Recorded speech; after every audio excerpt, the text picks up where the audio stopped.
Seorang karyawan swasta dibekuk jajaran Satres Narkoba Polres Karangasem saat memakai sabu-sabu. Barang haram tersebut didapatkan dari seorang pemandu wisata di Gianyar dengan harga Rp500.000 per paket. Jajaran Satres Narkoba Polres Karangasem berhasil mengamankan seorang pelaku penyalahgunaan narkoba berinisial ND.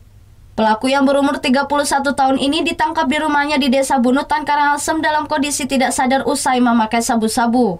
Pria yang kesehariannya sebagai karyawan swasta ini mendapatkan barang haram tersebut dari seorang pemandu wisata di Gianyar dengan harga Rp500.000 per paket.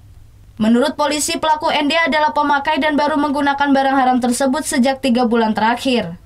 Dari hasil penggeledahan, polisi berhasil mengamankan sejumlah barang bukti antara lain 4 paket sabu dengan total berat 0,38 gram, sejumlah alat hisap serta 1 buah ponsel.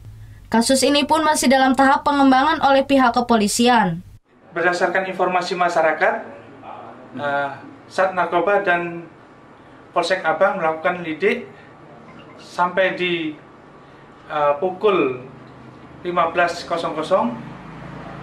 Kita melakukan penangkapan terhadap seseorang yang diduga melakukan tindak pidana narkotika.